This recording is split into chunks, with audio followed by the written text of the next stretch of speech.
Hello, I'm Great Jakers 113. This is an FTN News special report. I'm Great Jakers 113.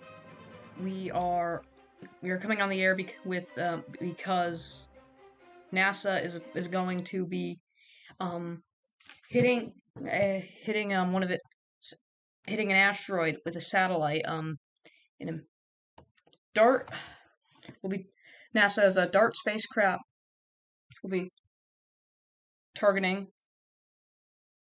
We'll be targeting a small asteroid as part of the DART mission to test whether we can defend Earth against a potential asteroid impact. We will be joining that feed in just a moment. But first off, we're gonna get to some other news. Maybe it looks like they're probably gonna hit there soon, but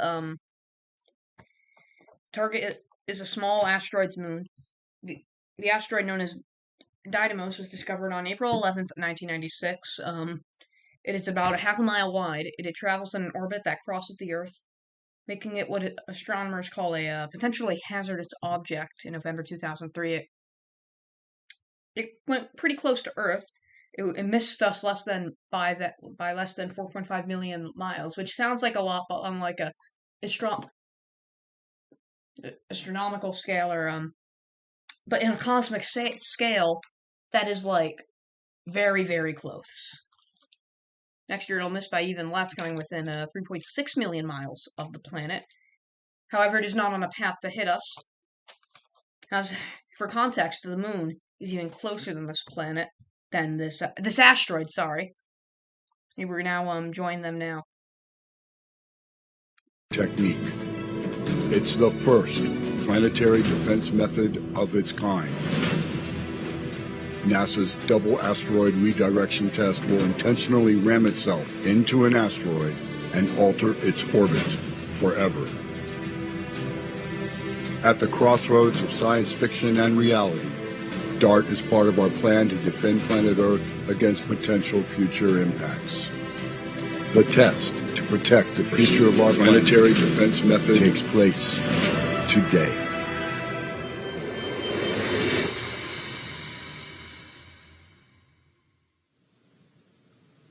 Welcome, and thank you for joining us from Johns Hopkins Applied Physics Laboratory, home to the DART Mission Operations Center. I'm your host, Tahira Allen with NASA Communications. If you look at the DART cam in the corner here, you'll see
this is a look Tonight, by submitting questions for our experts to answer live on air.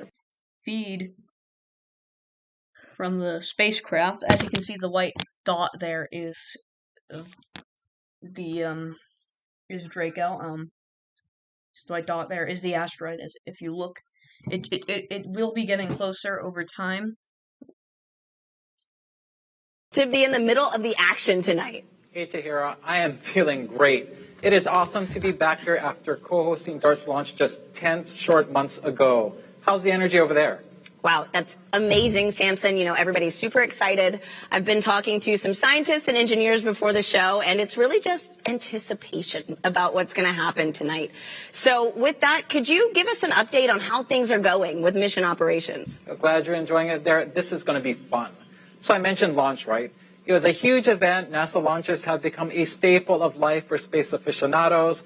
But there's never been anything like what we're about to see tonight, an attempt to impact an asteroid in near real time, the first attempt to change the motion of a celestial body. Just wow. If we hit that asteroid, Tahira, I think we're going to see a whole new side of this team that we've never seen before. Because let me tell you, since launch, these engineers and scientists have been eating, sleeping, and breathing this mission. This center has been like a second home for them as they've been monitoring the spacecraft's health and managing everything from propulsion to the power supply, guidance and navigation. The list goes on and on. They've run countless simulations and have rehearsed for this moment time and time again, preparing for anything, and I mean anything that could possibly happen. A quick recap of the last 24 hours. No surprise here, they've been busy. Last night, they performed the sixth and last of what are called trajectory correction maneuvers to aim DART to within 200 meters of Didymos. Then they worked straight through to this morning to make sure that all went smoothly. Then they soldiered on to get us ready for tonight. And here we are, about an hour and 10 minutes from impact, and we're now in what's called the terminal phase, meaning that SmartNav, the autonomous navigation system, is actively guiding the spacecraft as it was designed to do for its final 4 hours. I also received word minutes ago that DART has reached another critical milestone. Draco, the eyes of SmartNav, is able to detect Dimorphos. This is a major goalpost, I have to remind you, because up until now, Draco has only been able to detect Didymos, the much larger asteroid it orbits. The next major milestone we're waiting for is for SmartNav to be locked on or targeting Dimorphos. We'll get more into what that means later. Lots more to come as we draw. Apologies for the low video quality of the feed. This is the highest quality feed being provided by the National Aeronautics and Space Administration, so apologies for that.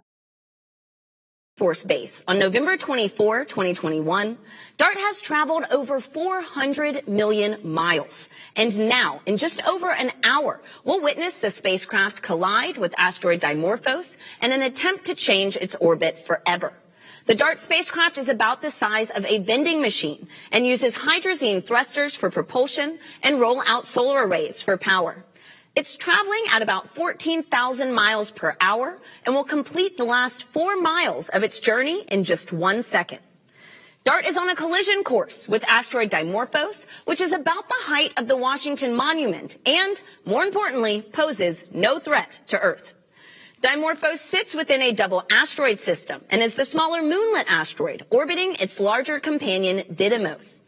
DART has just one instrument on board, and that's a Draco camera, which is feeding images to its autonomous navigation system, steering it straight into the asteroid.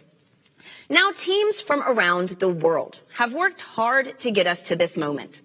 Samson is standing by with NASA's head of science and Johns Hopkins APL's head of space exploration. Let's check in to hear more about the journey. Thanks, Tahira.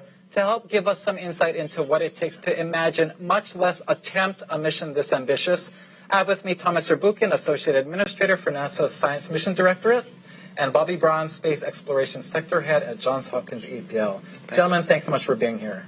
Thank you. Thomas, I'll start with you. The mission, this team has been through an intense journey, years in the making, and they're now on the cusp of doing the seemingly impossible, impacting a tiny asteroid 7 million miles away from Earth with a spacecraft traveling 14,000 miles per hour. Why is it important for us to continue to push the boundaries of what's possible in space? You know, what I always think is the world is made out of a box. Those are things we know, we can use, and a large space of things that are unknown. In that large space are solutions for problems of the future. There's new research, new understanding of nature. And we at NASA, we're all about moving that boundary back, moving it back to make more things useful for us, like DART, but also understanding nature in a new fashion. It's incredible, Thomas. Well, based on what we know tonight heading into this main event, what are you thinking about our chances of impact? Wow, I'm betting on the team. Betting on the team is always the right thing to do when it comes to NASA missions, whether it's this one or other teams we've had. The thing you just announced, that kind of seeing that little bump there in the image of that new kind of celestial body we knew was there, but now we've have it on the camera. It's just a step in that direction. I'm very optimistic. That's awesome. What the team has planned for months, years ago is coming to fruition, and we're watching it live. Absolutely. It's just exciting. Awesome. Thank you, Thomas. Bobby, you've been through so many white-knuckle experiences with space missions, most recently with the landing of the Mars Perseverance rover just last year. What is the mindset of the team coming to such a major moment in their career with the stakes being so high? Well, teams like this prepare for the worst, but celebrate the best. And I think we're going to have one of those best nights tonight. There are, of course, many things that could go wrong in spaceflight, but so far this team's been on top of every possible problem. They've been ahead of it, and they just need to focus and push through and go for success. That's awesome. I think from what we're hearing, the cheers coming out of the mock before this broadcast, I feel like we're on the right track. Oh, yeah, absolutely. Any pep talk or advice for the team heading into tonight that you gave them? Well, I've been in the mock several times today talking with the team. They're calm, they're cool, they're collected. I basically told them just follow the data, trust in each other, trust in themselves. They've prepared for this moment for years, and so they know this better than anybody. And as a team, they're going to get through this successfully. That is awesome. Thank you both. That's great words of wisdom for moving forward in space, and it seems like the team is in good hands with themselves. All right, Tahira, we're attempting the once unthinkable, but the team has prepared for this moment now to keep a steady course on this last mission-defining leg. Back to you. All right. Thanks, Samson. I mean, it is incredible what the teams are pulling off tonight. This is a first of its kind mission, testing a way to one day save our planet from a hazardous asteroid. Now, we asked astronauts aboard the International Space Station to show us how this technique works in microgravity, and they had some fun with it. Now, before we get to the video, I urge you to keep a close eye on Shane. He's going to be in the blue shirt and standing in for Asteroid Dimorphos. A white object is about to come crashing into him. That's our spacecraft. You'll notice how the impact of the crash moves Shane's position in space. This demo, much like DART's test, relies on the energy transfer from a collision to change the motion of an object. The method, which is called kinetic impact deflection, is the technique DART will test at 7:14 p.m. Eastern. Let's take a look. So what I'll do, Shane's going to be the asteroid, and I'm going to be the NASA DART mission. Or this CTB, more exactly, is going to be the spacecraft. I'm going to try to throw it, and we'll look at the effect of that mass coming at him and the kinetic energy transfer from the CTB to Shane. Shane will be perfectly stable. It's not an easy task. You ready? All right, here it comes.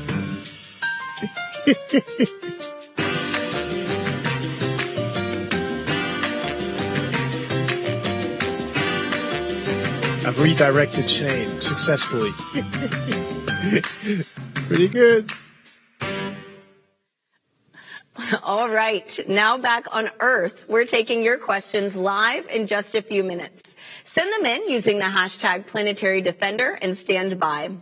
It's time now for our first status poll update. Let's head to Samson to check in on DART's progress. Samson, how are we looking? Hey, Tahira. We are entering the 60-minute mark until impact, and as you noted, the team is about to conduct a poll, which is essentially a status update to check that key systems are in working order. We're talking Draco image quality, smart nav, guidance and navigation, ground systems performance, everything that's anything to do with getting us to impact. All right, I think the poll is about to get underway. Let's start to listen in.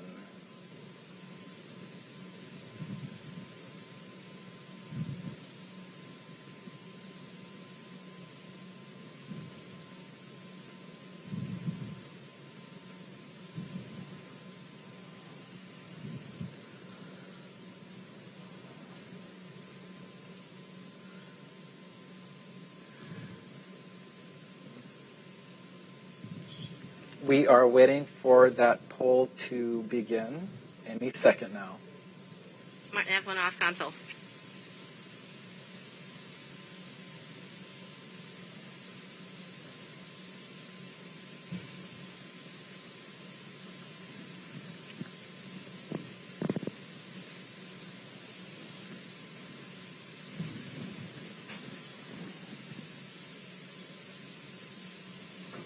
Waiting on that first poll of the evening. There will be 2 polls, one at 60 minutes, which is now, and one at 30 minutes.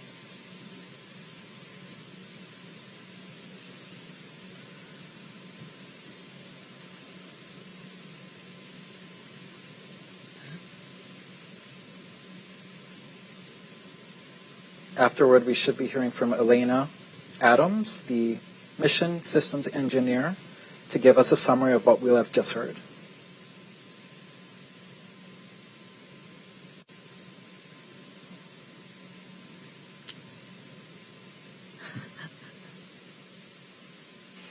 All right, folks, we're an hour prior to impact. Woohoo!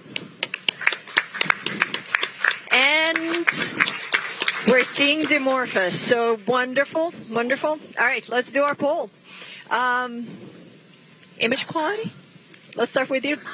Images are looking great. Dimorphos is coming in at about the same relative dimness as Didymos, so very consistent brightness between the two. And it's a stable track. That's awesome.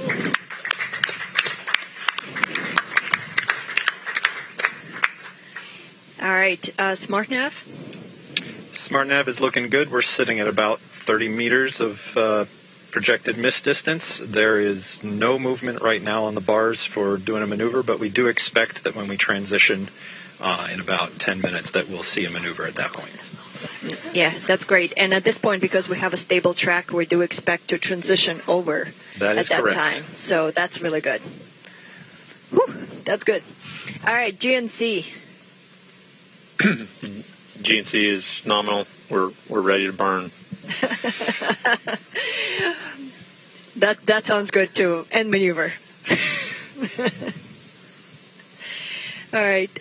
Let's see. Autonomy. Autonomy is nominal. Heaters are cycling and no more fault rules. All right. DSN. DSN looks good, and we don't see any sign of rain. And ESA looks good as well. That's good. And then ground system. Ground system is nominal, and we have a clear vision of Dimorphos on the image display now. Yes, it looks great. Thank you, guys. All right, one more poll after this, but in the meantime, we're going to hopefully transition at 15 minutes to locking. So stand by.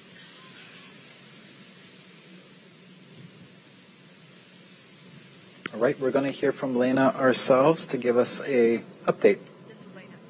Hey, Lena. How's it going? Good. How are you? Good. That sounded like a great poll. Any words about what we just heard? Oh, we're very excited.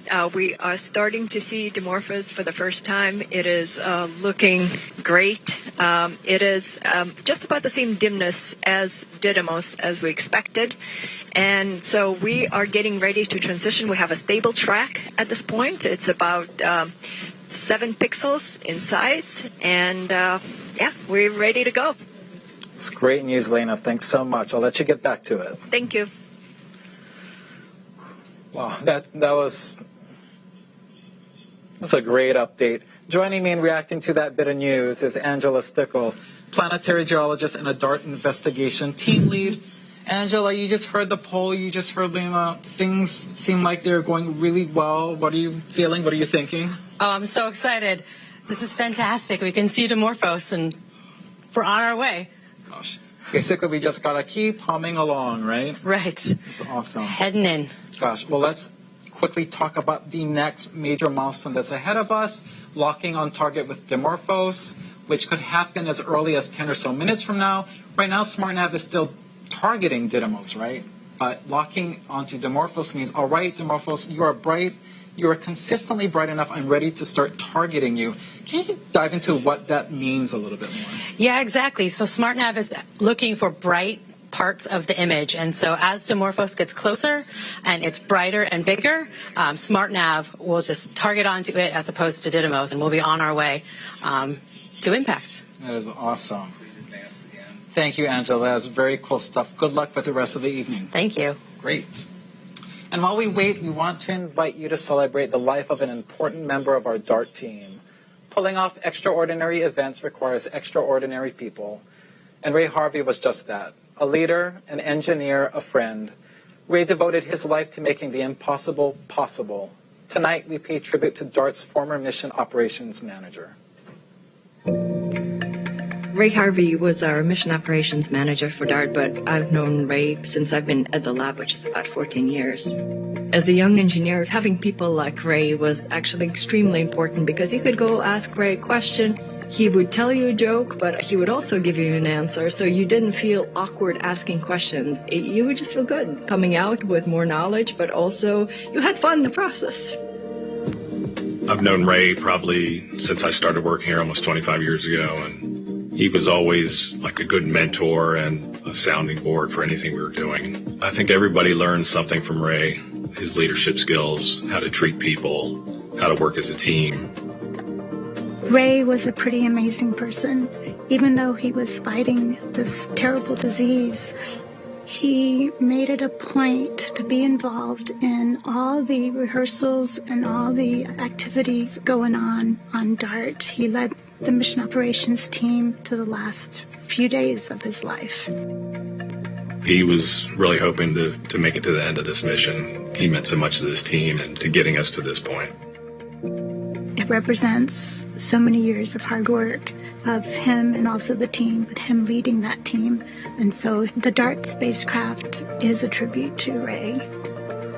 We are hoping that this experience kind of goes out to Ray and to his family.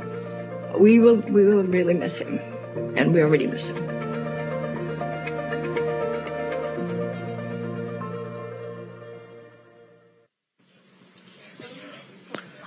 Ray has touched so many lives.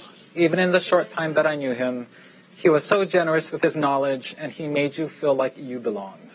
Ray, you will be greatly missed. This one's for you. Tahira.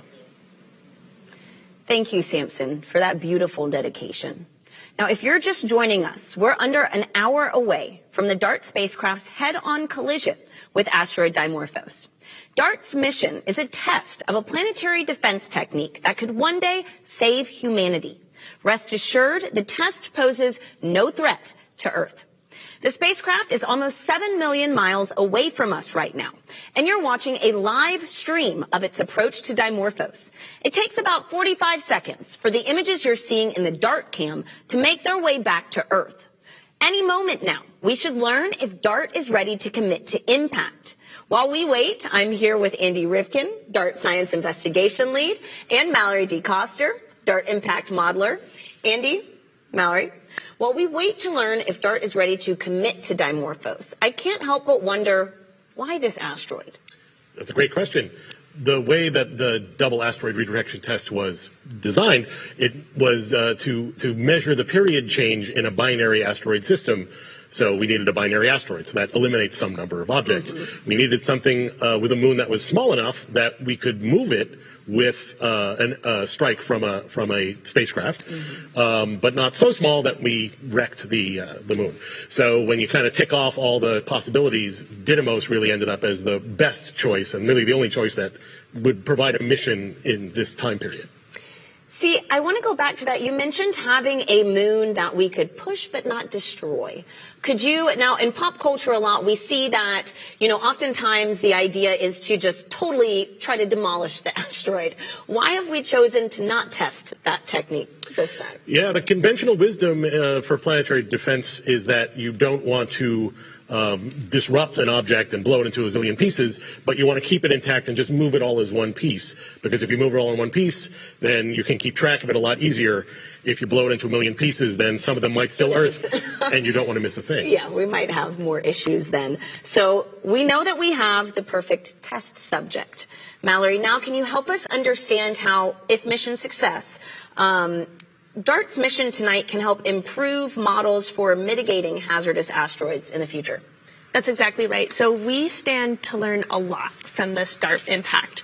DART is both a technology demonstration as well as a really big science experiment. So from a technology standpoint, we're going to see if we have what it takes to autonomously navigate a spacecraft into a relatively small celestial body, something the size of a football stadium, that's pretty far away from Earth. From a science perspective, we get to perform one of the largest and fastest impact experiments that man has done, something that could never be accomplished in a laboratory here on Earth.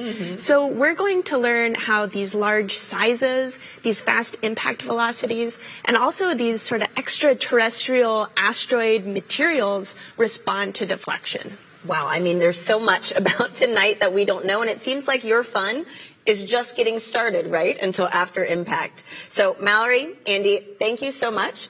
And tonight, ground-based telescopes aren't the only one watching the action. A small cube satellite built by the Italian Space Agency was deployed by DART 15 days ago and has been in the area to give us a bird's-eye view of impact. Here's more on Licia Cube. Licia is a 6U CubeSat of the Italian Space Agency participating in the DART mission, and it's also the first Italian satellite operating in deep space.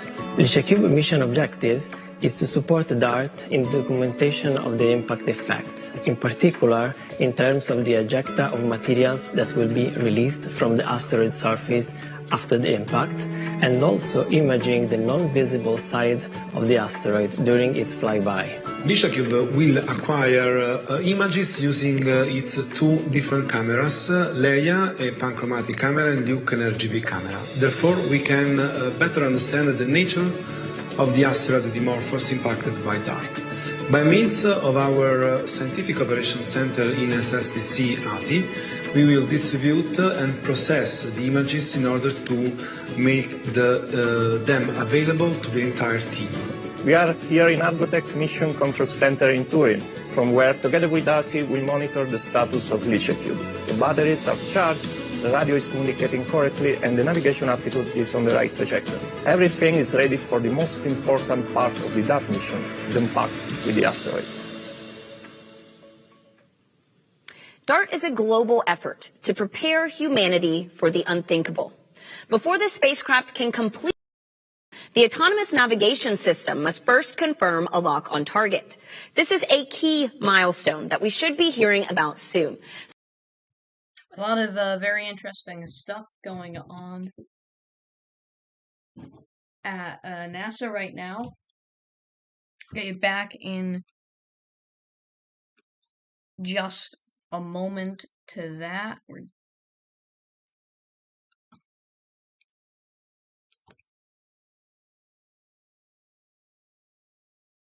Impact is about 47 minutes and 42 seconds away.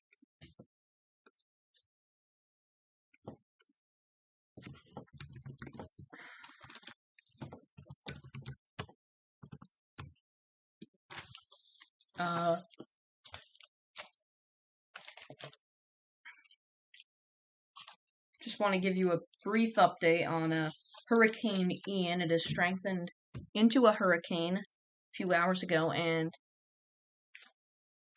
now Cuba is bracing for floods. Speaking of Cuba, Cuba has also legalized same-sex marriage. You can learn all about these top stories late tonight on News Tonight. We now send you back to the NASA broadcast. Essentially maneuvering that spacecraft on its own, as it will be for the last 4 hours. A Draco Imager, it's providing SmartNav with that unflinching view of Dimorphos, about an image per second. It is the eyes of the spacecraft. Lisa, what makes this camera perfect for this mission? Yeah, of course. So the Draco instrument is a very, very high resolution, narrow field of view telescope. The image quality, let's go back. Draco is a descendant of the Lowell telescope, which might sound familiar because it took the very first pictures of Pluto on the New Horizons mission, which also might sound very familiar because that is an APL-led mission. So if you've ever seen the first pictures of Pluto, that is the amazing quality that we have on DART. That's incredible heritage. And yeah, anyone who saw those images of Pluto, those were amazing, and that kind of ups the ante for what we're going to see with these pictures of Dimorphos, right? Oh, yeah. So we all know about, a lot of us have smartphones with, cameras. We have practice, smudges.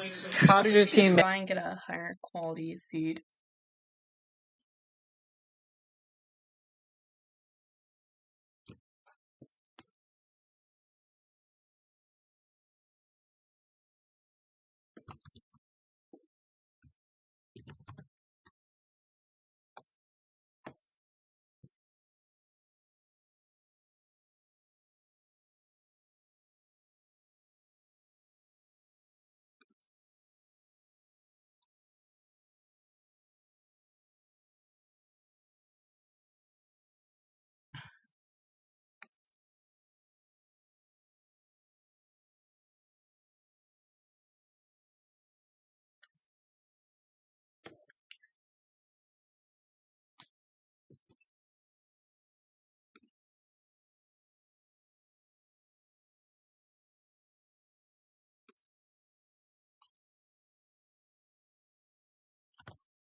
We have Kelly Fast and Lucas Paganini, both from NASA's Planetary Defense Coordination Office. Let's dive into what you want to know.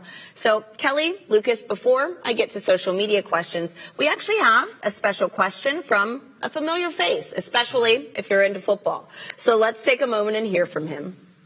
What's up? I'm Joshua Dobbs, quarterback for the Cleveland Browns, and I have a question for NASA's DART team. On the field, I have to use precision passing in order to get the football in the hands of my teammates, and at least I can see where they are. For NASA's DART team, how are you able to aim a spacecraft at an object so far away? You know, that's a really good question, Kelly, and I mean, we haven't really done this before. How can we aim? Right. Well, but I have to say, Joshua does in a few seconds what we've taken, years to do. Just as he has to throw it where he knows that the player will be, throw his football where the player will be. DART needs to end up where Didymos and Dimorphos will be. And so that was learned from astronomy, looking at through telescopes, calculating the orbit, and then the people who launched DART to its destination navigated there. So there's just a lot more calculations involved, which Joshua does in his head. Yeah. And then there's this autonomous navigation. It would be like he had a football that could navigate itself. Yeah. And so we have that to lean on that he doesn't. And so that's what helps get to that destination. All right. Nice. I mean, it's very impressive. And so we have another question from Jonathan on Facebook who wants to know, how can a small satellite like DART be able to impact something as big and heavy as an asteroid and actually move it? Right. And it's all about momentum, right? We have this tiny asteroid of about 160 meters, the size of a football field. And then you have this spacecraft, which is about 500 kilograms. So it's all about momentum, right? You have this massive asteroid and this tiny spacecraft. And how do you move it? It's all about mass and velocity. Since we don't have enough mass in that spacecraft, we have to really impact it hard, and that's why we're impacting it at 4 miles a second, which is outstanding. Which is amazing. And I mean, we're actually going to get to watch impact live take place. And so that gets me to my next question. We have Metal Money on Twitter who asks, What is the size of the blast on the asteroid? Kelly, could you explain a little bit about that? Well, and that's something that we're hoping to find out from this mission because, there's physics and calculations, but actually when you're dealing with a real asteroid that we haven't seen close up before and what type of material might be on the surface, what the structure is, this is something that, like a Lucia cube, we hope to see as Lucia cube flies by to see what that blast was, how large it was, which will help those who are doing the modeling of how effective the impact was and in changing the orbit, what all figures in, what Lucas just talked about, the mass and the velocity, but then also maybe that blast that is seen afterwards, the plume of material that we're hoping to see from Lucia cube. So how does tonight's mission play into the work that y'all do in NASA's Planetary Defense Coordination Office, Lucas? Yeah, I would start by saying that this is a very important test. We're going to know if this kinetic impact is an effective technique to use in the case that there would be any potential asteroid en route to Earth. So definitely, for me, that's the most important thing about this test. But then on top of that, there's finding the asteroids because you can't go out and mitigate a possible threat if you don't even know it's there. And so NASA is very focused also on finding near-Earth asteroids with telescopes that survey the skies every night, looking for near-Earth asteroids, getting the orbits calculated, figuring out where they're going to be in the future to see if we even need something by DART, and then working to speed that up. NASA's working on the Near-Earth Object Surveyor space telescope that would look in the infrared and have a different perspective, complement the ground-based telescopes to accelerate things just so that we know, is there a threat out there that we're facing that we do not yet know about? Wow, I mean, it's incredible just to know the work that is already being done. It's good to know that we're building off of it, but it's good to know we've already got some people watching the skies. Yeah. And so I have our next question from Alan on Twitter, who asks, how long does it take for pictures to reach Earth? Kelly. Well, the time it takes light and then a radio signal from the spacecraft to come to Earth is 38 seconds. But then there's also the time needed to process the images, so a few more seconds on top of that. So under a minute, but still it's not instantaneous because it's a ways out there. Well, that makes sense. I mean, but under a minute to get something back from space, I'd say we're doing pretty good right there. Right. So, Lucas, Kelly, thank you so much for everything that y'all are doing to keep our planet safe. Thanks, Sahir. And so it's important to note that tonight we're attempting something that's never been done. And with that presents many challenges to overcome. Here's what makes DART a first-of-its-kind mission. The DART mission is a very difficult mission because that is this small, this dark, and we can deflect an asteroid if we find one that is on an impact course for Earth. We are trying to hit an asteroid 163 meters wide, which is about the size of the Washington Monument, while flying at 6 kilometers per second, which is like going from New York to DC in about a minute. There is no chance that this asteroid could ever hit Earth. It's a very small asteroid. It's only about the size of a small football stadium, and it's almost 7 million miles away from the Earth. That's 28 times the distance between the Earth and the Moon. There's kind of a limit on how much mass you can launch into space. You know, rockets are only so big. So our spacecraft is only the size of a golf cart. Draco is the primary instrument on the DART spacecraft. It is the camera that is going to be imaging the Didymos system as we approach. When we first see the asteroid through Draco, it's just going to look like a pixel. There's a star tracker on board that takes images of the stars and compares them to a known catalog to determine which way it's pointing in space. It poses the biggest risk because very, very small errors in this measurement can spell the difference between success and failure. And those measurements are going to be fed into the SmartNav algorithm that's going to be making the autonomous course correction commands that will put us on an intercept course. There is a very small probability that we don't hit the asteroid. Even if we do everything right, our sensors work well, our spacecraft is doing well, we are looking, we're finding the asteroid, even then, we might still miss. We're trying to teach a computer how to recognize an object we've never seen before. And the way it does that is by taking pictures of the asteroid and then interpreting where it is in space and guiding itself to it. The spacecraft is controlling itself. SmartNav is guiding the spacecraft. And we have very limited ability to respond in that time. So it has to do it all by itself. And at about 2.5 minutes out, we cease all maneuvering and we coast until we hit the asteroid. It is going very, very fast towards the asteroid, traveling at 6 kilometers per second. 200 times faster than a car on the freeway. So when we hit, all of that mass, all of that momentum pushes the asteroid. Even giving it a small nudge will allow it to change its course. But if we did see an asteroid on track for Earth, this would be enough of a deflection. It's like a bittersweet moment. Yeah, all this hard work just got destroyed, but that was exactly why we put it all together. Of all the endeavors that we do for space and in space, this is probably one of the ones that one day will be the most important thing that we've ever done. In the future, I hope that DART can teach us what ways work and what ways don't work for planetary defense. Because it is humankind's first demonstration that we have gained the knowledge and the technology to be able to protect the Earth from an asteroid impact.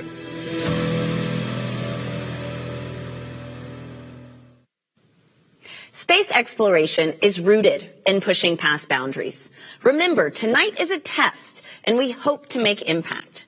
Now that you've learned of the challenges today's test, let's head back to mission operations and get a status update on DART's real-time progress. Samson, how are we looking? Hey, Tahira, we have 30 minutes to go until impact. As we heard earlier, so far so good. SmartNav is now targeting Dimorphos. Thrusters are firing, maneuvering the spacecraft. Draco, DART's eye, playing paparazzi with Dimorphos, providing SmartNav with about an image per second. And this is a good time to remind you that what we're seeing on the Draco feed is delayed by about 45 seconds on account of signal delay and image processing. And coming up, we're about to see the team conduct a final poll, one last scheduled confab to make sure that all systems are go. And as we head to that, I have someone with me who knows a thing or two about ensuring spacecraft readiness and integrity. Betsy Congdon, DART's mechanical systems engineer. Betsy, thank you so much for joining me. Thank you. So you led the team that literally put DART together, is that right, Betsy? Yeah, so my job is to make sure the engineers and the technicians all physically put all these boxes that you've been hearing, bolts and all onto a spacecraft altogether. I gotta ask, with a mission so ambitious, how many hours, how many years, how many people? Do you have any idea at this point? Oh, man. So, I mean, DART has been thought about for a long time, but really started in earnest about 5 years ago. We started building up the spacecraft and, in that assembly that I was talking about 2.5 years ago. And so it's been hundreds of hours, to make something like this possible. People with all sorts of talents. You've seen a lot of them today. That's incredible. And so we're heading up toward another status update, as I said earlier. And as we all know, space is a unique and challenging environment. When you're assembling DART, what were the key boxes you were checking off of that very long quality assurance list to get the spacecraft to where it is right now and hopefully till impact? So space is very hard, and so what we do is each individual component, Lisa was talking about this earlier, goes through its own individual testing, and then we put the whole spacecraft together, and we will check out the electrical systems, making sure all the boxes are working and talking to each other. We put it into a vacuum chamber, make sure it's going to work in space, put it through all the different temperatures it's going to see, and then put it on a shaker table and actually mimic launch. And so it actually goes through all of that as a full spacecraft as well as individual components. So we go through a lot of testing, mission operations, mission simulations, to get to this point. That's incredible. I mean, I don't know if you included, you mentioned so much, Ray. Is that also accounting for the temperature fluctuations in space? That's another key part. Yeah, so we have chambers here at APL that are specially built to take these spacecraft, put them into the vacuum of space, and run them through the temperature spaces that we're going to actually see. It's incredible. How many times do you check? Is it like one test and we're done, or are you sometimes testing and testing? Lots and lots of testing, and that's what makes it, so perfect. We're seeing these great images coming in because of all that testing and all of that work. So, you don't do anything once. You're doing it many times because once it's in space, there's not a lot of ways to fix it. Right. Well, do you ever, think about that one panel, that one component that gave you a little bit of heartburn in the clean room, and you're up at night thinking, I think that thing is going to hold true up until the end? Everything is looking really good. I will say, we had a lot of new technologies, which are really exciting. The Rosa solar arrays had never been integrated onto a spacecraft before, and so that was like a challenge, but one the team was up for, and now it's all ready and working perfectly. All these new technology demonstrations, it only adds to the complexity of this mission and to, testing things. I wouldn't say even more so, but it's just as critical. The new technology, everything has to be so to make sure it comes. Yeah, all of this new technology just requires extra testing, but that just gains confidence. You're seeing the team working through all these mission sims. So that's really what makes it exciting. You don't want to just do the same thing over and over. This is what makes APL a special place. We build these special spacecraft that, have never been done before. Last quick question for you. It's got to be a little bittersweet that a spacecraft you poured heart and soul into is about to careen into an asteroid. How are you feeling about that? I'm feeling great about it. It was designed to careen into the asteroid. It's meeting its destiny. So it's really exciting to see, and I can't wait for impact. Well, it is serving a purpose. I guess that's why it's easier to let it go. Exactly. Very much so. That is awesome. Well, I think we are about to get into that final poll in the mock very shortly. So we're going to hear that final 30-minute poll, and then we're going to hear from Lena Adams again, DART's Mission Systems Engineer, to give us that summary of what we just heard, how she's feeling, how they're feeling in there. Very exciting stuff. This will be the final poll of the evening.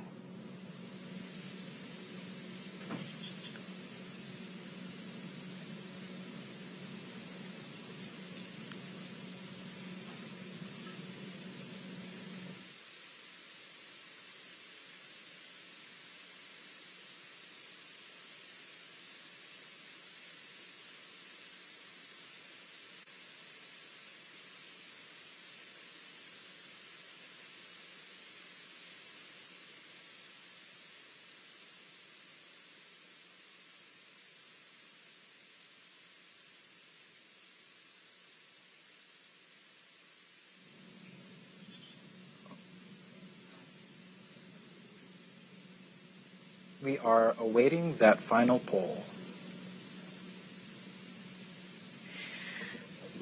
This is DART MSC on DT Mock.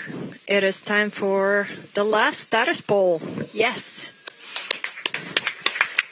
We're about, 7,000 miles from Dimorphos at this point, so yay. All right, image quality. How are we doing? Still looking very good. Dimorphos still tracking along that same brightness predict as Didymos. That's great. All right. Maneuver complete. Yes, thank you. All right. SmartNav. SmartNav is looking nominal. We are at under 30 meters of projected miss distance right now. Yeah, it's looking really good. Look at that. That's looking fantastic. Very excited. All right, GNC. Yeah, GNC also looking good. We've been very excited to do those burns, so we've been waiting a long time. Oh, this is great. Autonomy. Autonomy is green. The heaters are cycling nominally, and we've had no new fault rules firing. Okay, wonderful. DSN. DSN is green, and ESA is green. Got plenty of margin. Looks good. All right, ground systems. Ground system has been helping a few users manage clients, but everything is going fine there, and we are green. Yes, wonderful. Thank you, guys. Completes the poll.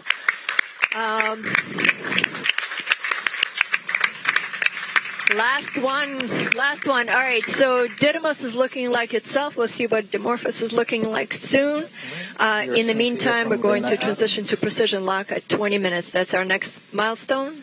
So thanks all.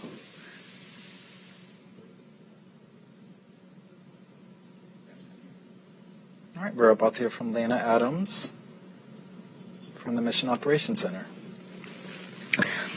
Hi, Samson. Hi, Lena. That sounded very positive. How's it going in there? Oh, it's going great. It's going great. We've locked on Dimorphos. We're maneuvering towards it, and everything is looking really good. We were at the time of the poll within just a few meters of projected miss distance, which means we were hitting towards the center. And at this point, we're coming back there about 30 meters off the center of the lit portion of Dimorphos as of right now. We've executed 2 burns, and everything's looking on track. Oh, that sounds wonderful, Lena. Thanks so much for that, and good luck on the final stretch. Thank you. Thank you. Have a good one. All right, Betsy. We had that very positive poll, lots of fantastics, lots of clapping. We heard Lena in a very positive mood. How are you feeling? I'm feeling great. It's amazing to see the actual dots on the screen for real coming down from the spacecraft. Very exciting. Any words of encouragement for the team? I mean, obviously they're doing a great job. They practiced a ton, and we're ready. Go DART. You've heard it all loud and clear, Tahira. All systems are go, and we remain on track for impact. And like Betsy just said, go DART. Back to you. All right. What an exciting update, Samson. You just heard it. All systems are go. Mission operations confirm the spacecraft is on track for impact. But in order to hit the mark, the test must first locate its target. That's why Johns Hopkins APL engineer Michelle Chen helped develop new autonomous navigation techniques that will ensure a bullseye. Let's take a look. Never in my life would I have thought I would take a couple $100 million spacecraft and crash it into an asteroid. My name is Michelle Chen, and I lead the team that is responsible for the autonomous navigation of DART spacecraft to hit an asteroid. The DART mission is the first planetary defense test mission. Our goal is to hit and impact an asteroid to understand and study the momentum transfer so that we could potentially later down the road, if we need to, deflect an asteroid on its way to Earth. I am the SmartNav lead. SmartNav stands for Small Body Maneuvering, Autonomous Real-Time Navigation. SmartNav, I always consider it sort of like the brains.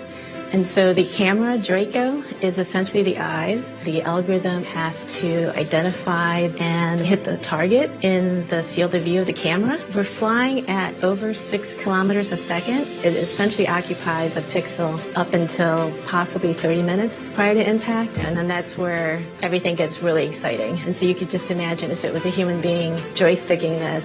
Because we don't know for sure what the asteroids look like, our simulation gives us the capability to use different asteroid shapes and asteroid objects to see that our SmartNav algorithm performs against all these unknowns. We're super excited and nervous as well. I love pushing the boundaries, and I love the application of math into real-world problems, and then seeing it actually doing its thing. To me, there's nothing cooler than that. If you're just joining us, we're about 24 minutes away from DART's impact with Asteroid Dimorphos. The spacecraft is flying at 4 miles per second, guided only by its autonomous navigation system. I'm here now with Tom Statler, DART program scientist, and Don Graninger, DART impact modeler. Tom, Don, thank you for being here with us tonight. We have some good news happening, but we did just hear about the challenges that DART is facing tonight. So, Don, could you tell us a little bit about what kind of uncertainty exists with a mission like this? Yeah, sure. So what's really interesting is that until just, even a few minutes ago, I feel like we're just getting our first looks at Dimorphos. And so we have absolutely no idea what we're going to be impacting into. It could be covered in rubble pile. It could be just a completely different shape. We don't know until we really write up on that impact. And that's probably one of our biggest uncertainties on this. I mean, but that's what really makes tonight so exciting. And so, Tom, could you expand a little bit more on how we will use this information in the future if all goes successfully? Well, this test is really important to understand how we might be able to deflect asteroids in the future. And when we measure the change in the binary period of Dimorphos, and we will understand how the asteroid reacted to our kinetic impact. And then as we get deeper understanding into exactly what the geology was of that asteroid, that's the basic information that's going to help us refine our physics understanding understanding of asteroids and our ability to compute and predict, like Dawn does, run these fantastic codes and extend this knowledge to really have a good plan for how we might react if we ever do discover a dangerous asteroid that is different from Dimorphos. Well, hey, I mean, it's better to be safe than sorry. So it sounds like y'all's party is really just getting started after impact. So congratulations on your success so far. It has been a pleasure. Thank you so much. Now, any second, we should be learning if DART has a precision lock on its target Dimorphos. This is a key milestone critical to tonight's success. Samson, mission operations must be buzzing. How are things going? Hey, Tahira. The energy is indeed electric, and the team is hyper-focused. You could hear a pin drop right now as we're coming up on the critical 20-minute mark from impact and expecting to hear from the team that SmartNav is now precision-locked onto Dimorphos, which means that SmartNav will be tracking only Dimorphos from here on out. Why? SmartNav has full confidence that we're in fact tracking Dimorphos, and so we want to remove any confusion by continuing to track Didymos. Because what could happen with Didymos is that its shape could be such that there's a lot of shadowing, which could make it seem in the Draco imagery like multiple blobs, as the team likes to call them. And we don't want SmartNav to mistake any of those blobs for Dimorphos, so we're doing away with tracking Didymos altogether. We are waiting for that announcement of precision lock. All right, we're about to hear from the team. Actually, we have some time until we hear that.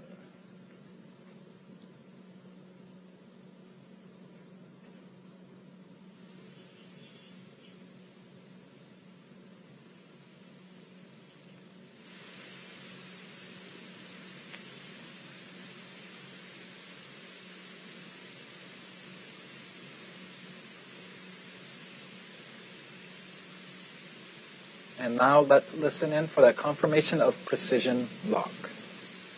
All right, we expect to be in precision lock soon.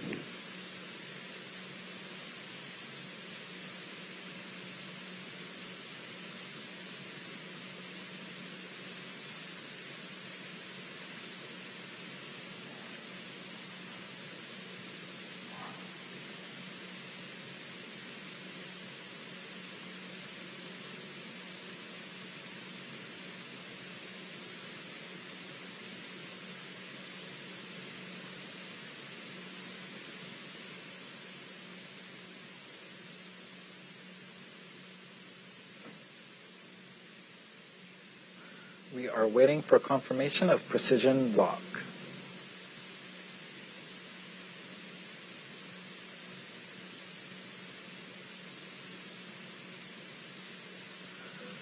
MSC, this is SN5. Go ahead, SN5. We are precision locked and still tracking Dimorphos. Yes.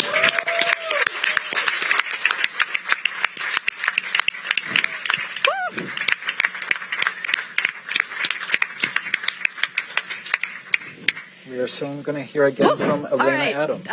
This is great. This is DART MSC on DT Mach. So this was our last milestone. At this point, we're going to be working towards Dimorphos. I expect we're going to do some burns. We're about 4,500 miles away from Didymos and Dimorphos. So let's see what happens.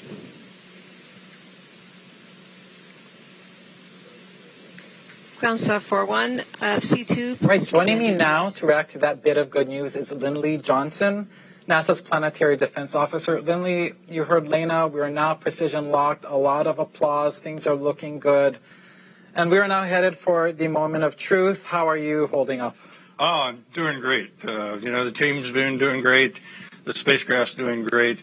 It's this precision lock, is absolute milestone for the terminal phase here. We've got a good signature on Dimorphos, so the spacecraft has what it needs to guide itself in for the impact here in 17, almost 18 minutes. So we're doing great. Yep, so close. Very exciting moments ahead. Now, we can't say this enough, and I know you've said it so many times, but it's worth repeating for viewers that Dimorphos is not a threat to Earth, nor will it be after impact, right? No, that's right. This asteroid system is still almost 7 million miles away from the Earth.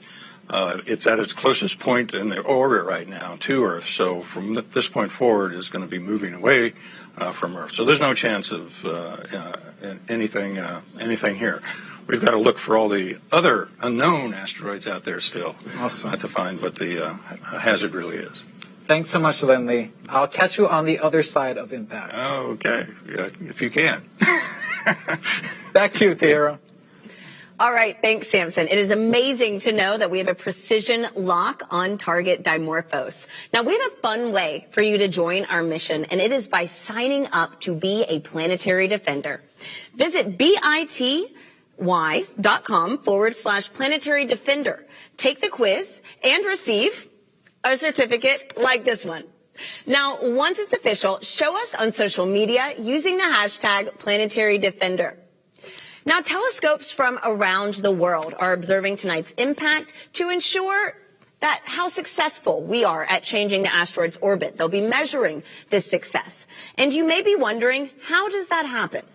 Let's go behind the scenes with astronomer Nick Moskovitz at Lowell Observatory, home to the telescope that discovered Pluto, to see what's in store for DART.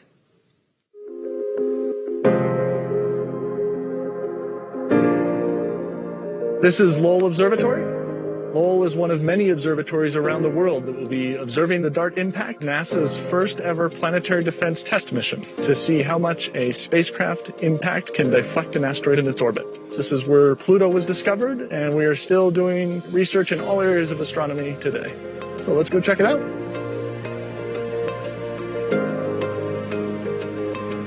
This is the Pluto telescope, the telescope that was used to discover Pluto almost 100 years ago. So here we are at the Clark telescope. This is where Percival Lowell sat to observe Mars. Let's head on over to the Lowell Discovery Telescope, about an hour south of Flagstaff, which is where we are going to be collecting data for the DART mission. The reason we're all the way out here in the middle of this forest is that we have really dark skies here.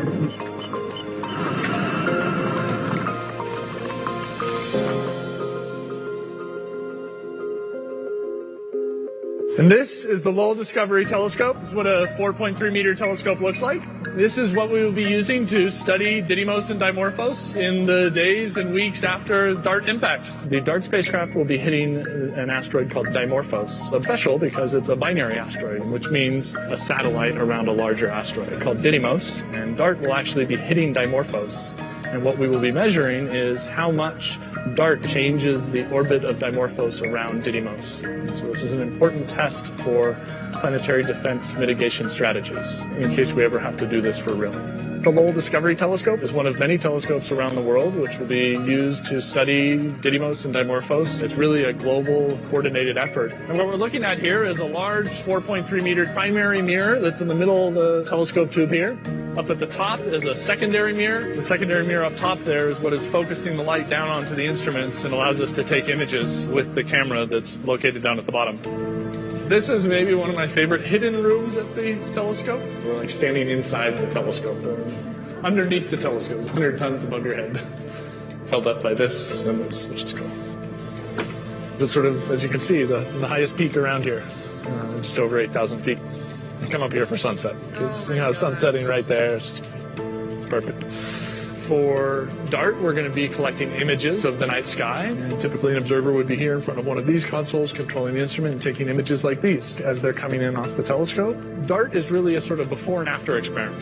We need to understand the system before the spacecraft intentionally impacts, and then we have to understand what the outcome of that impact event is. As we watch from the Earth, Dimorphos will pass in front of Didymos and behind Didymos. What we will be doing with those images is measuring the brightness of Didymos in those images and looking at how that brightness changes. And those dips in brightness allow us to measure when these eclipses happen and measure the orbit period of Dimorphos. And so you have essentially a fixed star field here. All the white dots are stars of different brightness, and moving through this field is Didymos and Dimorphos, which again, we can't distinguish them as discrete points of light, but we have that small object moving through the field of view. So after impact, we will then be able to go back and start observing intensely, looking for those mutual events, those eclipse events of Dimorphos passing in front of and behind Didymos. And on each one of these frames, we're measuring the brightness to assess whether or not it's undergoing one of these events where Dimorphos is passing in front of or behind, and using those to determine the orbit period of Dimorphos around Didymos. This is such a cool experiment. It's such a singular experiment, using the ground-based telescopes like this one and others around the world to watch the system and see how it's affected by this impact event, because that's really what's going to give us the answer to what did DART do at the time of impact. And that will be exciting to see how that evolves over the days and weeks following that impact. All right. After a 10-month, 470 million mile journey, DART is just minutes away from making history.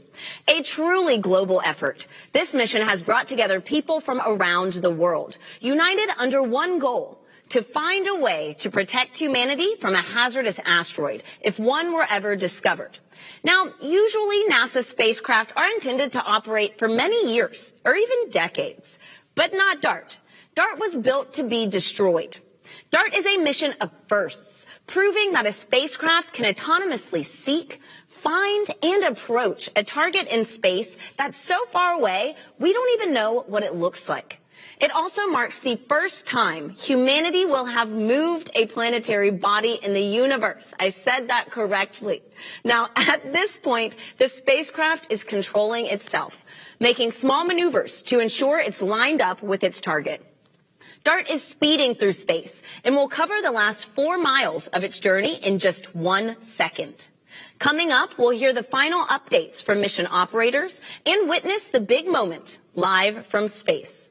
Samson, you have the best seat in the house. How are we looking?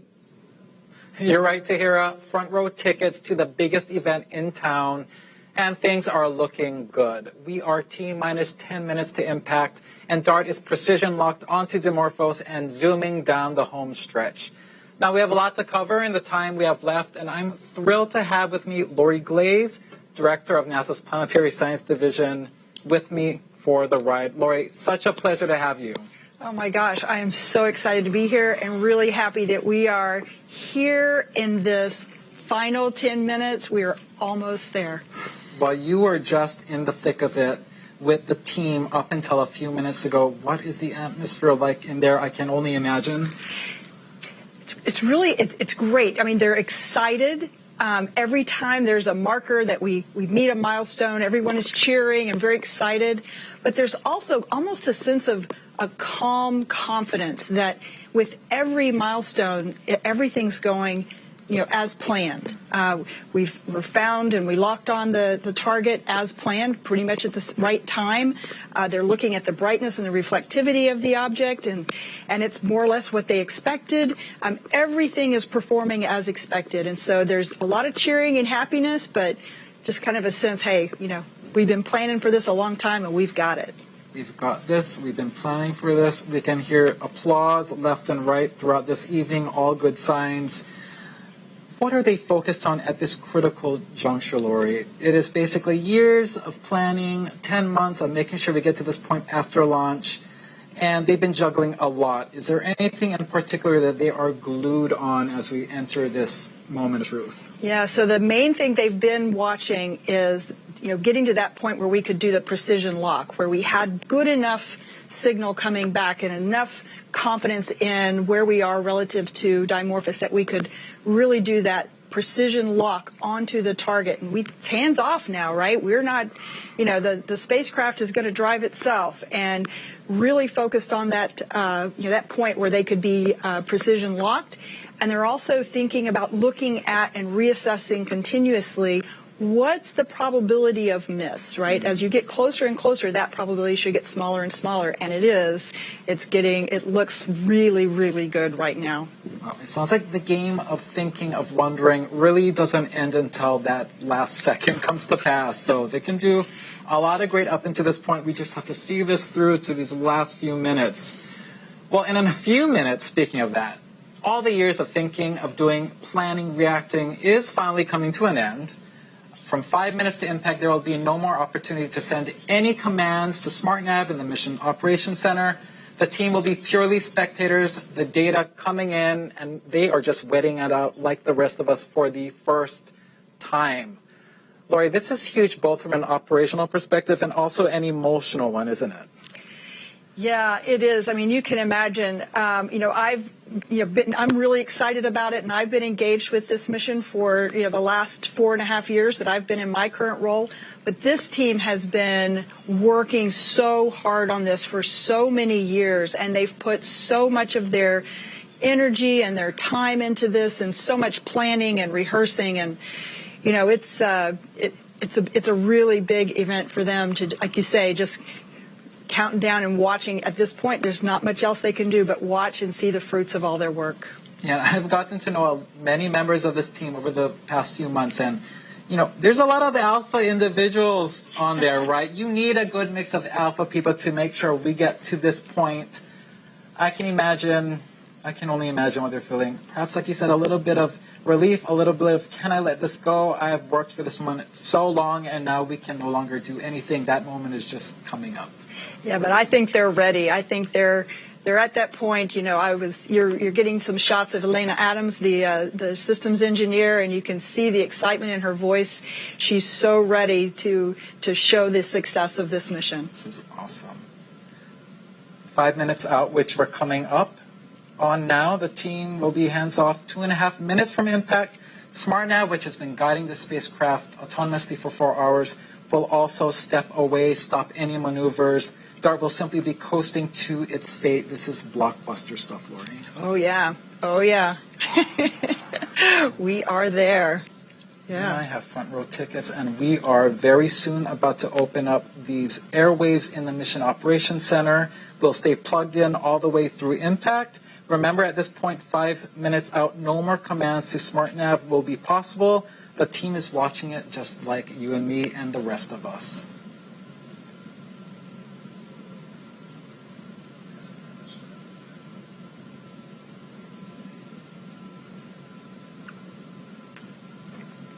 Cool.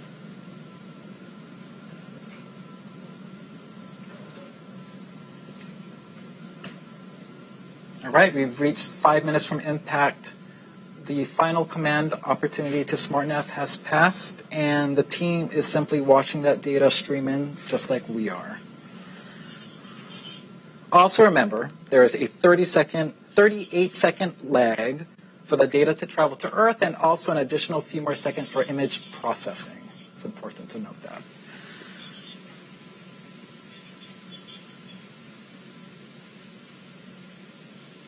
You should be hearing the chatter in the Mission Operations Center momentarily. This is DART MSC on DT Mach. 5 minutes till impact. 5 minutes till impact. We are at 1,100 miles away.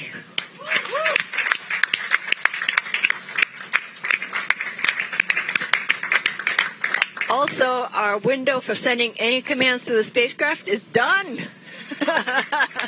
Contingency's done.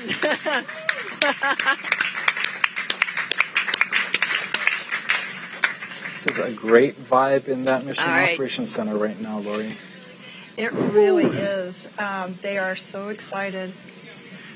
And I'm honing in, looking at these images as we get closer and closer, and you look at Didymos, and just you're starting to see this physical body appear there. It's incredible, just incredible. That sounds great. I'm still having a hard time believing this is real imagery coming in near real time.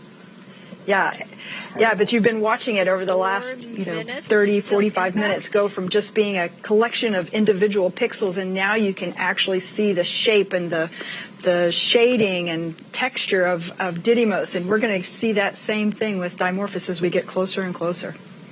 This is so cool. Never before seen images of Dimorphos will come into stark relief. Absolutely. A few seconds before impact. Didymos. It's amazing. All right.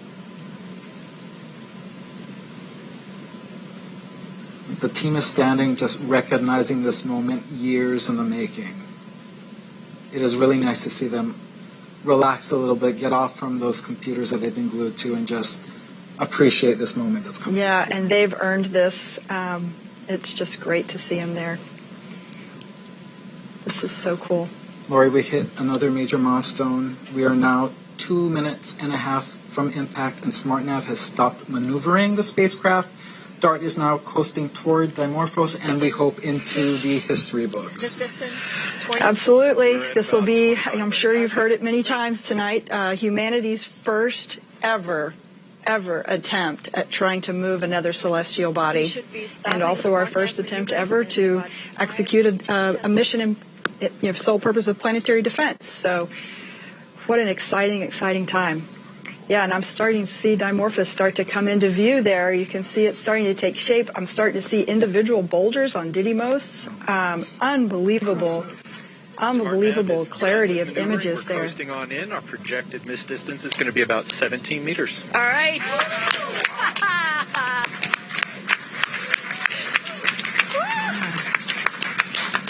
All eyes on this event. Space telescopes, ground telescopes from every continent on Earth. Yeah. Yeah. All right. 2 minutes out. Does not look like one single rock to me. Oh, boy, we're getting close. 14,000 miles per hour, Lori. 14,000 miles per hour. And remember, 45 minutes ago, 55 minutes ago, we couldn't even resolve this object in space. And now you can see us zeroing in right on target. And we're now dropping the clock, and we'll go by loss of signal to confirm impact. Right. Yes. Imagine we'll get that loss of signal, and then we'll hear from Lena Adams again, letting us know that we've been successful. I feel like that'll be a crystal clear signal. I think so. I think we're starting to see more resolution. In fact, look at that. Didymos has even gone out of the view. We're now just seeing Dimorphos. This is remarkable stuff. Oh my goodness, look at that. Looks like control system settling down. Angular rates look really good. I think we're going to get the investigation team some good pictures. Wow. No, come on, we can do better than that. Starting to see those individual boulders there. You can see shadows of the various rocks on the surface. Impact. It's amazing, guys. Oh my goodness, look at that. Unbelievable. Yeah. Looks to me like we're headed straight in.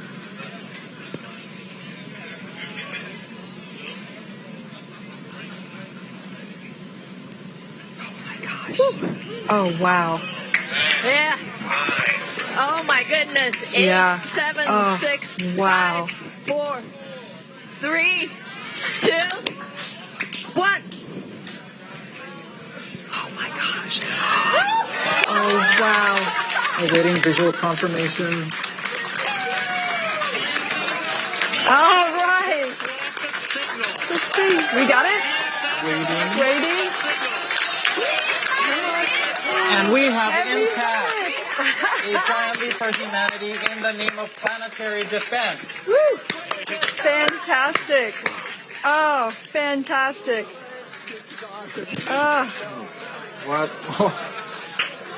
What a moment. Very few words can really capture this moment. This is beautiful to watch.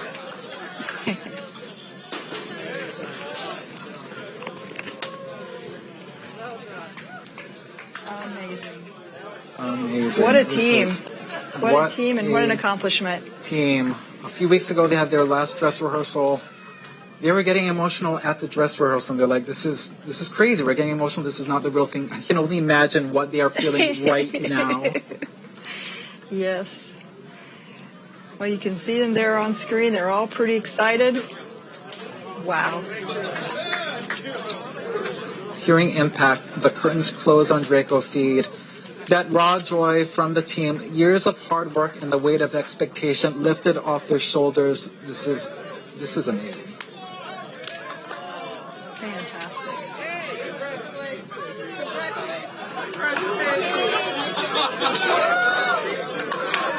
This is beautiful. And Lori, really, this is a huge moment for the mission. Lots more work needs to happen in the days, weeks, Absolutely. Now, as I always say, it's one of my favorite missions. Now is when the science starts. It just starts now. Now that we've impacted, now we're going to see for real how effective we were. We're going to train all of those ground-based telescopes on the Didymos Dimorphos system, and we're going to make measurements that will help us determine just what its orbit looks like now relative to what it was before. So it's going to be great. Very cool. All right, this is when science, engineering, and a great purpose, planetary defense, come together, and it makes a magical moment like this. Yeah, really. Absolutely. And you can see so many people there that have made this happen. The team of APL engineers that have really poured their souls into this mission. Lori, any last words to mark this historic moment? Oh, we're embarking on a new era of humankind, an era in which we potentially have the capability to protect ourselves from something like a dangerous, hazardous asteroid impact. What an amazing thing. We've never had that capability before. Thank you so much, Lori. Those are poignant last words. Tahira, history has been made. Back to you. Wow. I mean, what an exciting day for the DART team. And in case you're keeping score, humanity 1, asteroids 0. Now, I'm here with Nancy Chabot, DART coordination lead. Nancy, talk about a moment to catch on camera. What is going through your head right now? I mean, I'm just thinking, wow, that was amazing, wasn't it? I mean, those images, you just got closer and closer, and sort of we've been planning for this moment. We've been talking about it for years. At APL here, we've been working on this since 2015, and I've been talking, these are the images that we're going to see, and they're going to be spectacular. And I think even then they exceeded my expectations of just zooming in like that, and, it really is just such the team accomplishment, and to get to this moment over so many years. And I don't have to talk about it as coming anymore. It's happened now. We have done this. It's happened, and it is just incredible that as humans, we have done this. We did this. And Nancy, do you have anything you'd like to say to the teams who made tonight possible? Oh, I mean, I don't need to say anything to the teams because I know everybody like me is really proud to be part of this, right? Proud of this thing that we've been working on for years, and even before 2015, internationally, people wanted to do this. People wanted to take this first test. And then we finally did. Partners across the United States. We have actually 28 countries represented on our investigation team of scientists, telescopes on all 7 continents, everybody doing their part to make this moment happen. I know I'm really honored to be on this team, and I know other people on the team feel the same way. As you should, Nancy. And I mean, there's a lot to celebrate here tonight. And so now that we have confirmed impact, can you let us know what's next for this mission? Well, I mean, I think I'm still taking a moment here, because this is a big deal, and this was a really hard technology demonstration to hit a small asteroid we've never seen before and do it in such spectacular fashion. But I know other scientists on the team, like me, are already pointing at those images, being like, "Did you see that boulder? Did you see that smooth area? Did you see the shape? What does that mean?" And Lychee Cube is flying by right about now. They're close approach, taking images, and they're storing them, and we'll get those in the next days. Telescopes here and in space are they're looking at the brightening of the rock that's thrown off from that spectacular collision that we saw, and this is going to go on for weeks, and so there's still a lot of excitement to come, but nothing to take away from this moment. Yeah, this is just the beginning. It looks like everybody is celebrating here in Mission Operations. I think I just saw Bill Nye there, and so it is a huge day for this team, but also for humanity. Nancy, you mentioned earlier about some of the international collaborations. And could you give us an idea on kind of the scope of DART's mission, right? It's not just us in the United States that's focusing on this. So can you expand a little on that? I think planetary defense is really an international issue. We are all on this planet together, right? And I think it's been so great for this mission to really support and embrace that international cooperation for planetary defense so that we can maximize what we learn. And this idea came about from international scientists talking to each other, working together, in order to make this moment happen for NASA's Planetary Defense Coordination Office, building the spacecraft here at APL. But really, scientists around the world are ready to study what did we do to Dimorphos, but more importantly, what does that mean for potentially applying this in the future? I mean, DART really is just the start. It's just the first planetary defense test mission. It was spectacular, and it's accomplished, and we'll figure out how effective it was. That's really what we're going to learn in the next weeks to come. All right, we hit this asteroid. Now, how effective was that at deflecting it, and what would that mean for using it? Yeah, there's still so much to unpackage here. And so we have a special guest who is wondering, more of what's next for this big mission. So let's hear from her now.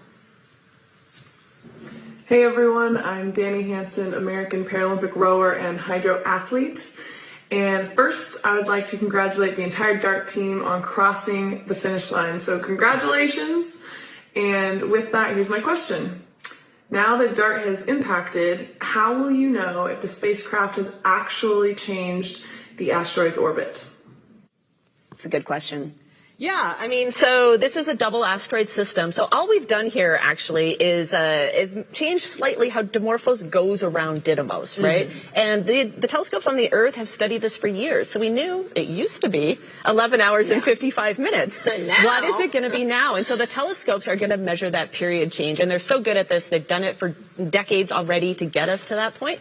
And they're going to work for the next weeks and make that measurement. And when we have it, we're going to be sure to share it with everybody to see how much we did deflect this asteroid with the DART collision. Wow. Well, Nancy, I mean, it's time for you to celebrate. So congratulations on everything tonight, and go DART. Oh, go DART. This was spectacular. Yes. And so we have Samson standing by in mission operations with two very special guests. Let's hop over there and see what's going on.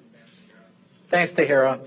I have the pleasure of introducing NASA Administrator Bill Nelson, who has a special message for us. Hey, congratulations. Boy, the DART team, you really did this one very well. It's been a successful completion of the first part of the world's first planetary defense test. And there were years of hard work. There was a lot of innovation and creativity that went into this mission. And I believe it's going to teach us how one day to protect our own planet from an incoming asteroid. I really look forward to learning all about what's happening from the observatories so they can tell us about the changes in this asteroid's orbit. So thank you to this international team. We are showing that planetary defense is a global endeavor, and it is very possible to save our planet. All right. That was eloquently put, Administrator Nelson. Joining me right now are Deputy NASA Administrator Pam Melroy and APL Director Ralph Semmel. Thank you both for being with me. Pam, I'll start with you. How are you feeling having witnessed this historic event up close? Oh, I was absolutely elated, especially as we saw the camera getting closer and just realizing all the science that we're going to learn. But the best part was seeing at the end that there was no question there was going to be an impact, and to see the team overjoyed with their success. That's beautiful. What does this mean for NASA? What does this mean for planetary defense? Well, NASA works for the benefit of humanity.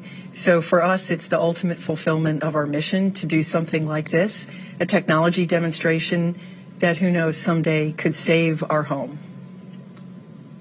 Very powerful. Thank you, Pam. Ralph, you were in that mock for the moment of impact. We've seen a lot of major milestones in APL's history in space. We're talking the first flyby of Pluto, the first mission to orbit Mercury, and now the first spacecraft to impact an asteroid. What was the moment like for you in there? It was incredible to see how so many years of hard work and creativity resulted in a direct hit of Dimorphos was just an adrenaline rush. I'll add that I've been at the lab now for quite a few years, and I've been involved in a lot of missions and achievements. And never before have I been so excited to see a signal go away and an image to stop. Ralph, I'm going to give you both a treat right now. We're going to play that replay of impact on our screens right now so we can enjoy it again. Ralph, what does this achievement mean for Johns Hopkins APL? Huge, right? Oh, it is huge. And in fact, if you'll excuse the pun-like statement here, the impact on APL, as it was on Dimorphos, is immense. This is exactly the kind of mission that APL seeks to do, a never-before-done mission. I'd like to thank NASA for entrusting us with this mission, and I'd like to tell everyone how proud I am of the entire DART team and APL for this game-changing achievement. Incredible. Thank you, Ralph. And we're watching that replay right now on our screens and just admiring that remarkable achievement once again.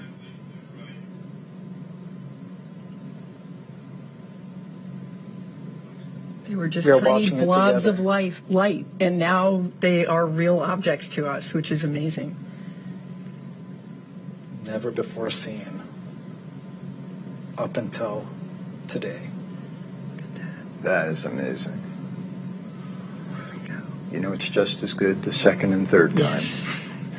There's that drop off, knowing we made impact. Fantastic. Well, there you have it. A lot of pride here tonight, along with the promise of big things to come. And with a successful DART impact, that will do it for us today at the Mission Operations Center. Back to you, Tahira. Amazing. I mean, today is a fantastic day. And DART is just the beginning of a global planetary defense effort. In 2024, the European Space Agency's Hera mission will conduct follow-up observations of asteroid Dimorphos and measure in great detail DART's kinetic impactor tests. Let's take a look.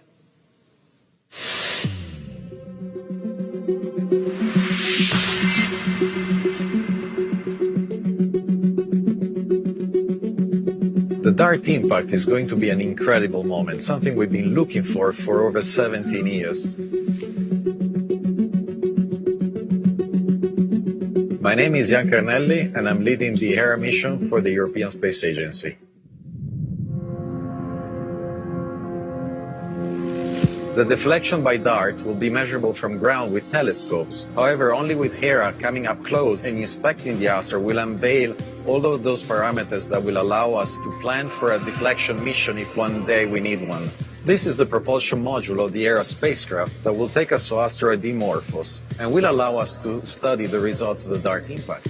The propulsion module is being built here in Italy and then will be sent to Germany, where will be mated with the instruments and the rest of the spacecraft to be ready for launch in October 2024. We started designing and conceiving the whole mission and the spacecraft about 2 years ago, and we have a launch date to meet that is a fixed date in October 2024. So it's challenging, but we're making it possible. You could say that Hera is really 3 space missions in one. We have one, the main spacecraft that we are currently building at OHB in Germany, but we also have 2 smaller missions that are spacecraft in their own right. Those are the 2 CubeSats, Juventus and Milani.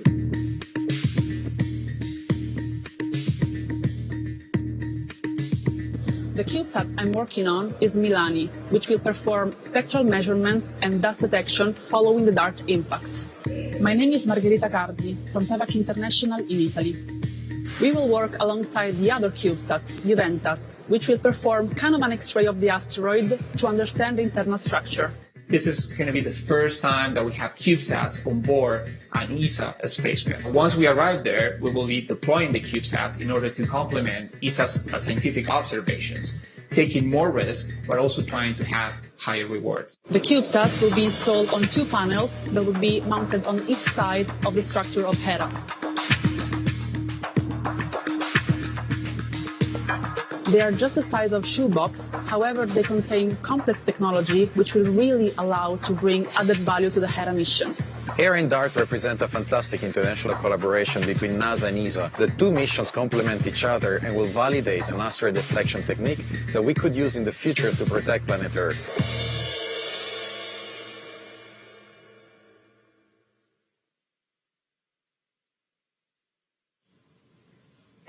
There you have it. Tonight, we've ushered in a new era in planetary defense. At 7:14 p.m. Eastern, the DART spacecraft targeted and collided with Dimorphos, showcasing a technique that we could use if a hazardous asteroid is ever on a collision course with Earth. Even though impact is over, the